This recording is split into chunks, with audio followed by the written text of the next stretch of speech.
Hello students, today will see about class 10th subject geometry है, lesson third है circles, जिसकी आज हम प्रॉब्लम सेट 3 देखने वाले हैं स्टूडेंट। अब इसमें क्वेश्चन 1 से लेकर 5 तक कवर करने का मेरा प्लान है, बट देखेंगे वीडियो ज़्यादा लंबी होगी तो अपलोड करने में प्रॉब्लम जाएगा, इसलिए जहाँ तक हम आएंगे वो मैं आपको टाइटल पर बता दूंगा। तो पहले तो हम जो MCQ टाइप्स ऑफ क्वेश्चन है, फर्स्ट क्वेश्चन है चूज द करेक्ट अल्टरनेटिव, उसको हम अच्छे से एक्सप्लेन करेंगे और उसके आंसर्स पहले हम देख लेंगे। सो क्वेश्चन फर्स्ट है choose the correct alternative. 4 options है आपके पास और 4 ऑप्शंस में से आपको सिर्फ चूज करना है। आप इसको कैसे सॉल्व करते हैं ये आपको पूछेंगे नहीं, है ना, बट हम एक्सप्लेन करेंगे क्योंकि अपने को पता भी चलना चाहिए कौन सा ऑप्शन राइट है और वो कैसे आया होगा।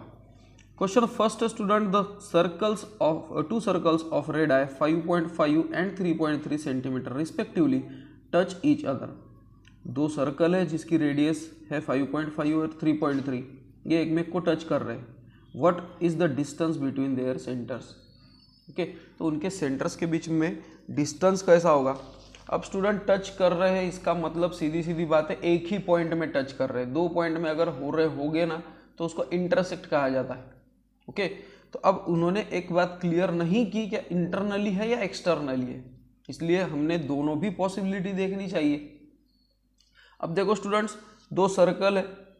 अब सपोज एक्सटर्नली अगर वो टच कर रहे होंगे तो मैंने ऐसे किया है कि O1 और O2 ये 2 सर्कल्स के 2 सेंटर लिए।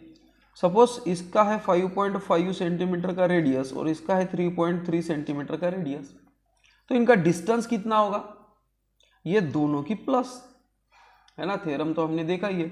सो ये दोनों की हम प्लस करेंगे। सो 5 + 3 8, 5 + 3 8, डेसिमल पॉइंट इधर। सो 8.8 सेंटीमीटर, यानी कि हमारा आंसर होना चाहिए 8.8 सेंटीमीटर। बट हमें दूसरी पॉसिबिलिटी भी भूलनी नहीं चाहिए ना। सो दूसरी पॉसिबिलिटी उन्होंने क्या बोले हैं, इंटरनली भी हो सकता है भाई।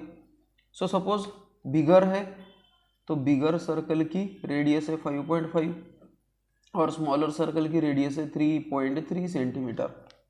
अब यहाँ पर ये दोनों सेंटर्स के बीच में का डिस्टेंस पूछा है, ये वाला, और इसका भी थ्योरम हमने देखा है कि अगर इंटरनली वो मीट हो रहे होंगे, टच हो रहे होंगे, तो उनका डिफरेंस रेडियस के बीच में का वही रहेगा, सेंटर्स के बीच का डिफरेंस। सो यानी डिस्टेंस। सो 5.5 - 3.3 अगर हमने किए तो 5 - 3 2.5 - 3 2, यानी 2.2 हमारा आंसर होना चाहिए। अब 2 ऑप्शन ऑलरेडी डी में देकर है 8.8 और 2.2, सो यही हमारा ऑप्शन फाइनल होना चाहिए। ओके, इसके बाद students, 2 circles intersect each other such that each circle passes through the centre of the other. 2 circle intersect हो रहे हैं, कैसे इंटरसेक्ट हो रहे हैं कि एक मेक के सेंटर में से वो सर्कल जा रहे हैं। If the distance between their centres is 12, अगर उनका डिस्टेंस 12 होगा तो what is the radius of each circle, her circle की रेडियस कितनी होगी।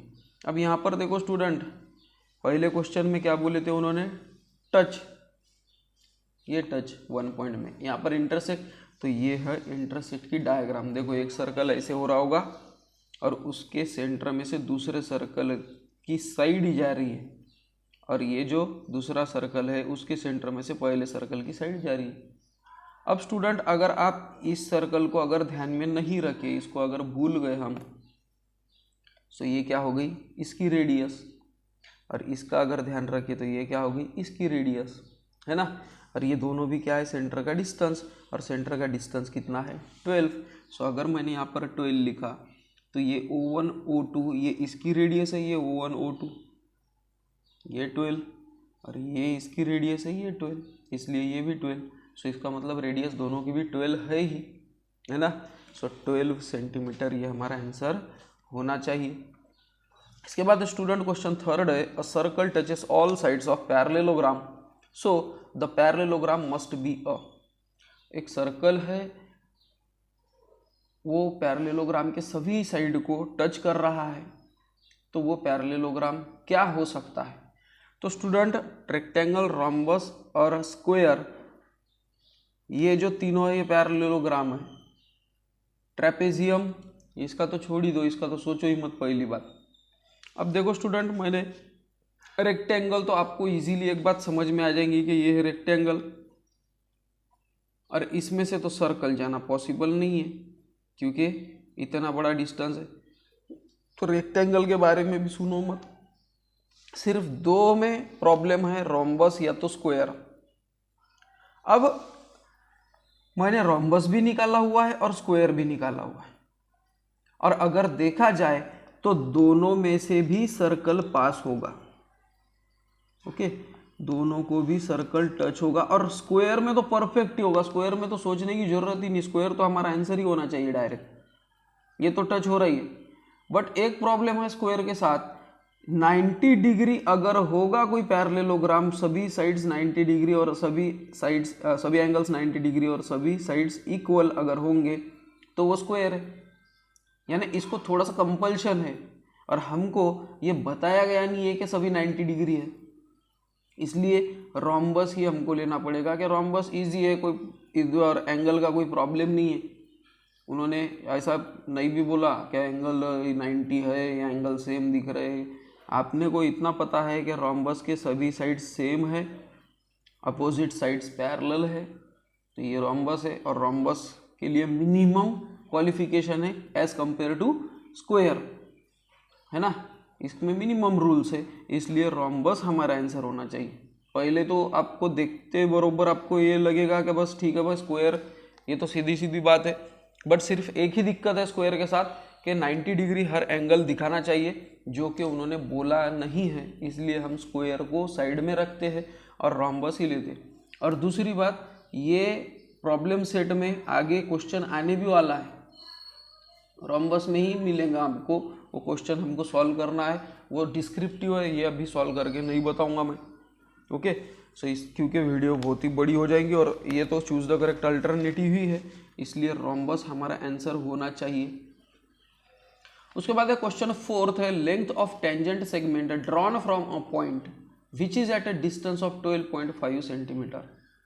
टेंजेंट सेगमेंट है जो एक एक्सटर्नली ड्रॉन की गई है और जो कि है 12.5 सेंटीमीटर दूर सेंटर से, और जो कि है 12 सेंटीमीटर की टेंजेंट सेगमेंट। तो देखो स्टूडेंट, मैंने एक छोटी सी डायग्राम निकाली है, मैंने निकाली है स्क्वायर की डायग्राम, अब स्क्वायर की बात चालू थी तो सर्कल की डायग्राम। यहाँ पर लिया है मैंने एक पॉइंट जो कि टेंजेंट सेगमेंट बनाता है 12 सेंटीमीटर की, और उसका डिस्टेंस सेंटर से है 12.5 सेंटीमीटर। सबसे पहले तो हमको ये रेडियस पूछे होंगे, नहीं सॉरी डायमीटर पूछे, उसके लिए अब रेडियस तो जरूरी है मेरे भाई। सो रेडियस हमको पहले पता करनी होगी, रेडियस का डबल हम कर देंगे तो ये डायमीटर हो जाएंगी। तो हमको ये पता है कि टेंजेंट सेगमेंट थ्योरम हमको पता है कि जो रेडियस होती है, जो पॉइंट पर टच होती है टेंजेंट सेगमेंट को, वो 90 डिग्री रहता है। सो इसलिए हम क्या करेंगे, angle O B A 90 degree, tangent segment theorem. So triangle O B A में A B square plus O B square is equals to O A square, है ना, ये हम अप्लाई कर सकते हैं। क्यों कर सकते हैं, क्योंकि ये है Pythagoras theorem, Pythagoras theorem. Pythagoras theorem apply करने के बाद हमको ओ बी पता नहीं है, इसलिए ओ बी को मैंने अलग ले लिया है, O A square minus A B square. O A square means 12.5 का स्क्वायर और ए बी स्क्वायर मीन्स 12 का स्क्वायर, और 12.5 का स्क्वायर ये निकालने की भी एक इजी टेक्निक है जो कि मैंने ऑलरेडी वीडियो में बताया हुआ था स्कॉलरशिप के इसमें। बट आपको लगता है कि 10th स्टैंडर्ड है तो स्कॉलरशिप के वीडियो क्यों देखें। अब देखो 12.5 का स्क्वायर पूछा है, सपोज 125 का स्क्वायर पूछा होगा, सो सबसे पहले 5 का स्क्वायर कर लो 25, और 12 में उसके आगे का नंबर मल्टीप्लाई करो, 12 में आगे का नंबर 13, 13 2 जार 26, 2 कैरी, 13 1 13, 14 15, 156, ये डायरेक्ट लिख लो 156, और एक के बाद है डेसिमल पॉइंट तो 2 के बाद दे दो 156.25। ये कब अप्लीकेबल है, जब वंस प्लेस में 5 होगा तभी, ये तो आप सब इसमें लगा कर नहीं देख सकते। अगर कोई नंबर के वंस प्लेस में 5 होगा तो आप डायरेक्ट 25 लिख दो 5 का स्क्वायर, और इसको जितने भी नंबर है इसके आगे 5 के आगे, उनसे आगे का नंबर उसमें मल्टीप्लाई कर दो, आपको आपका आंसर मिल जाएगा। और 12 का स्क्वायर है 144। चलो माइनस करते हैं 0.25 जैसे कि वैसे, 6 में से 4 2, 5 में से 4 1, 12.25 ये आया है OB स्क्वायर। ओके, अब OB स्क्वायर आया है 12.25। तो अब बारी आई इसकी स्क्वायर रूट निकालने की। अब देखो स्टूडेंट, ये 0.25 है, इसका मतलब यहाँ पर 5 होगा ही, यहाँ पर पॉइंट होगा ही, यानी स्क्वायर रूट की बात कर रहा हूँ मैं यहाँ। अब कौन से दो कंसेक्यूटिव नंबर है जिसके मल्टीप्लिकेशन से 12 आता है? सो 3 4 12, इसमें से 4 छोड़ दो, 3 को पकड़ लो, सो 3.5। देखो अब भी जो पढ़ा है मैंने उसका उल्टा, और अब इसका स्क्वायर करके देखेंगे, ठीक है, कोई प्रॉब्लम नहीं। 5 का स्क्वायर 25, डेसिमल पॉइंट की जगह डेसिमल पॉइंट, 3 के आगे का नंबर 3 4 12 आया 12.25। सो इसका मतलब 3.5 ये है OB, और OB ही है रेडियस, और रेडियस के डबल कभी भी डायमीटर रहती है। So hence diameter is equals to 2R is equals to 2 into 3.5 is equals to 7 diameter I 7 centimetre. So यही हमारा आंसर है। सो ये है 7 सेंटीमीटर की डायमीटर। ओके, इसके बाद स्टूडेंट हमारा क्वेश्चन है, if two circles are touching externally how many common tangents of them can be drawn. अगर दो सर्कल है जो एक्सटर्नली टच कर रहे हैं, और एक्सटर्नली के ऑलरेडी हमने डायग्राम निकाली हुई थी क्वेश्चन 1 में ही, तो उसमें से कितने टेंजेंट्स जा सकते हैं। अब ये देखो दो सर्कल्स है, एक्सटर्नली टच कर रहे हैं। अब इसमें से देखो सबसे पहली कॉमन टेंजेंट तो ये जा रही है, यानी हमारा आंसर है 1। दूसरा नीचे से भी तो जाएंगे ना मेरे भाई, है क्या नहीं? सो ये है सेकंड, हमारा आंसर तो अब 2 हो गया। बट ये इसमें से तो कॉमन जाती है, ये तो आपको देखने ही मिलेंगे बार बार, ये तो बहुत बार क्वेश्चन आएगा। तो ये है तीसरी टेंजेंट, यानी कि 3, क्योंकि मैक्सिमम 3 टेंजेंट्स ये पास हो सकते हैं अगर दो एक्सटर्नली टच हुए तो। ओके, तो इसमें से 3 ये हमारा आंसर है। उसके बाद है question 6, angle ACB is inscribed in arc ACB of a circle with centre O। एक सर्कल है जिसका सेंटर O है, एक सर्कल है जिसका सेंटर O है, उसमें एंगल ACB जा रही है, ये एंगल ACB जा रहा है, जिसने एक आर्क इंस्क्राइब किया है ACB। ओके, उसके बाद ACB है अगर 65, ये मैंने ऑलरेडी लिख लिया है ACB 65, तो फिर मेजर ऑफ आर्क ACB ये कितना होगा। सो इसके लिए थोड़ी सी अलग कलर की पेन हम यूज़ करेंगे, जबकि आपको दिखना चाहिए प्रॉपरली। सो ये आर्क कितना होगा, तो स्टूडेंट अब इसको भी कोई ज़्यादा है ही नहीं, इंस्क्राइब्ड एंगल थ्योरम के हिसाब से हम एक बात तो पता कर सकते हैं कि measure of arc AB is equals to twice measure of angle ACB, क्योंकि ये है इंस्क्राइब्ड एंगल थ्योरम।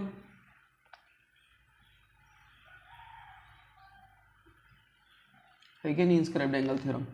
और अगर ये है 65, so is equals to 2 into 65, 5 2 ज़ार 10, 6 2 ज़ार 12, 13 130। सो आर्क AB ये आया है 130 का।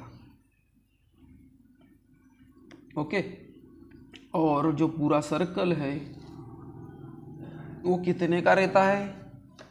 180 का रहता है क्या? नहीं, 360 का रहता है शायद। ओके, सो ये जो सर्कल है जो 360 का है, ये कहाँ से बना? आर्क AB और ACB इसके दो पार्ट हुए हैं। So arc AB plus arc ACB is equals to 360 arcs of circle, और इसमें से एक देकर है 130 जो हमने अभी निकाला, plus ACB is equals to 360। So arc ACB is equals to 360 minus 130, hence arc ACB is equals to 0, 3 to 230 degree हमारा आंसर आना चाहिए, जो कि ऑप्शन में है। ओके, इसके बाद है क्वेश्चन 7 है, chords AB and CD of a circle intersect inside the circle. दो कॉर्ड इंटरनली इंटरसेक्ट हो रहे हैं पॉइंट E पर। तो ये देखो, दो कॉर्ड इंटरनली इंटरसेक्ट हो रहे हैं पॉइंट E पर। AE देकर है 5.6, EB देकर है 10, EC देकर है 8, तो ED पूछा है। तो AE into EB is equals to CE into ED या तो DE बोलो। ये होता है क्योंकि chords intersecting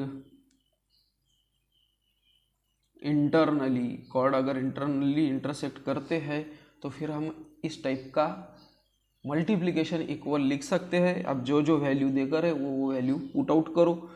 so 5.6 into 10 is equals to 8 into DE। 5.6 into 10 upon 8 is equals to DE। Okay, 2 4s are 8, 2 5s are 10। Okay, या तो 5 से नहीं भी करें तो हम 10 से ही करेंगे। ये 5.6 इंटू 10 56 अपॉन 8, सो ये आएगा 8 7s are 56। तो DE कितना आया 7, और DE जो 7 आया है वो तो मुझे लग रहा है कि यहाँ पर दिख रहा है ना। उसके बाद है question 8, in a cyclic quadrilateral ABCD। Cyclic quadrilateral ABCD हमको देकर है, उसमें twice the major of angle A is thrice the major of angle C। ये भी बहुत ही इजी है। अब उसके लिए हमको स्टूडेंट साइक्लिक क्वाड्रिलेटरल पता होना चाहिए। साइक्लिक क्वाड्रिलेटरल मीन जिसके सभी वर्टेक्स सर्कल पर रहते हैं, यानी कौन साइक्लिक रहेंगे, और अपोजिट एंगल्स ये सप्लीमेंट्री रहते हैं, यानी उनकी एडिशन होती है 180 डिग्री। ठीक है, तो उसके लिए भी छोटी सी डायग्राम हमने ABCD ये डायग्राम सर्कल के अंदर फिट कर दी है, यानी ये साइक्लिक क्वाड्रिलेटरल है ही, दिख ही रहा है। उसके बाद एंगल A पूछा है, thrice the major of angle C। अब ट्वाइस है मेजर ऑफ एंगल A, तो सपोज ये है 2x और मेजर ऑफ एंगल C हो गया थ्राइस, तो 3x। ओके, और अगर हम ऐसे कंसिडर करें so angle A plus angle C is equals to 180 degree हम ले सकते हैं, और उसका रीजन दे सकते हैं opposite angles of cyclic quadrilateral are supplementary. Opposite angle जो क्वाड्रिलेटरल के होते हैं, जो उसकी साइक्लिक क्वाड्रिलेटरल है, वो सप्लीमेंट्री होते हैं। So 2x plus 3x is equals to 180, 5x is equals to 180, x is equals to 180 upon 5। So hence x is equals to 5 3s are 15, 5 6s are 30। x की वैल्यू आई 36। और अब उन्होंने क्या पूछा है, एंगल C का मेजरमेंट। एंगल C है, angle measure of angle C is equals to 3x is equals to 3 into x की वैल्यू है 36, 6 3s are 18, 1 carry, 3 3s are 9 plus 1 10, 108 degree Celsius. Sorry, Celsius कहाँ से आ गया यहाँ पर, 108 डिग्री ये हमारा आंसर होना चाहिए। उसके बाद है क्वेश्चन 9। अब स्टार क्वेश्चन आया है। स्टार क्वेश्चन में थोड़ा सा हमको लॉजिक लगाना पड़ता है।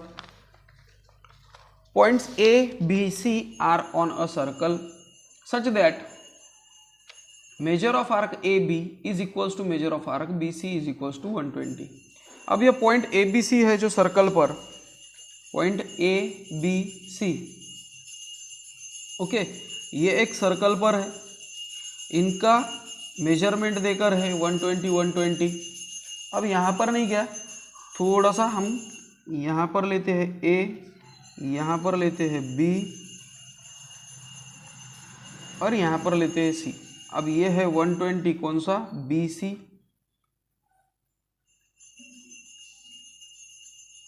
है ना।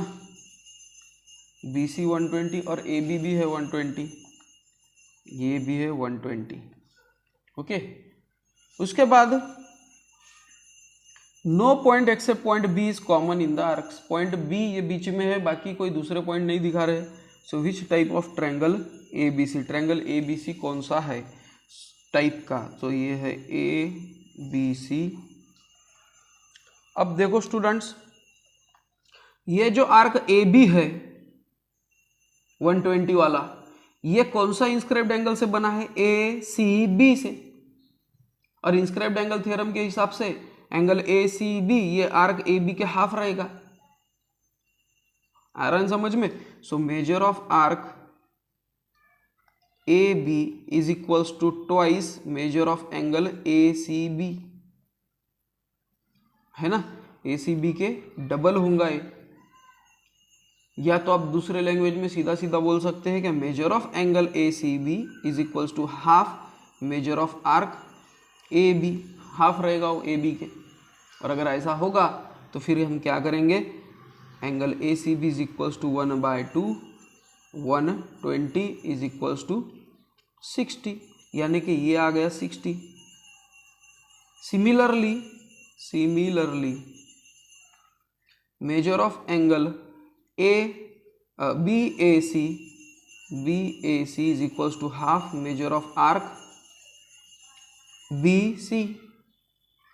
BC, दोनों का भी रीजन क्या है, inscribed angle theorem, inscribed angle theorem के हिसाब से। और अगर ऐसा होगा सो ये भी है 120 का half is equals to 60 degree. अब ये भी आ गया 60 degree. Now in triangle ABC angle A plus angle B plus angle C is equals to 180। कोई ट्रायंगल होगा उनके सभी एंगल्स की एडिशन 180 होती है ना। So sum of angles of a triangle, एक ट्रायंगल के जितने भी तीनों एंगल्स हैं उनकी सभी की प्लस। और अगर ऐसा होगा सो एंगल A देकर है हमको, यानी हमने अभी निकाला 60 प्लस एंगल B भी नहीं, सॉरी एंगल A नहीं निकाला था, angle A plus angle B, angle B है 60 प्लस एंगल C भी है 60 इज इक्वल्स टू 180।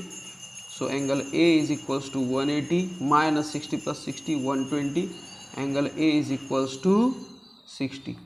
अब स्टूडेंट्स एंगल सॉरी A और C था, यानी यहाँ पे एंगल B चाहिए था, ठीक है। तो एंगल B आया 60, एंगल A है 60 और एंगल C है 60।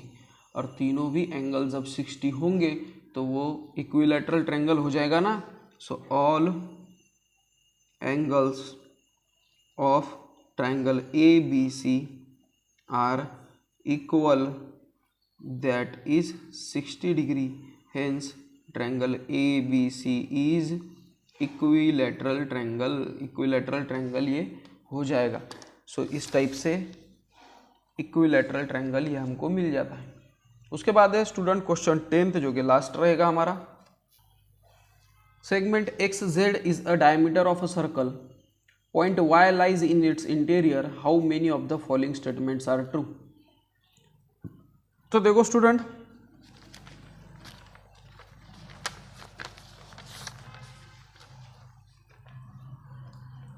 XZ डायमीटर है, पॉइंट Y इंटीरियर में है। सो ये चार ऑप्शंस में से कितने ऑप्शंस ये ट्रू है, ऐसा उनका पूछना है हमको। सो स्टूडेंट देखो, ये अगर मैंने एंगल ड्रॉ किया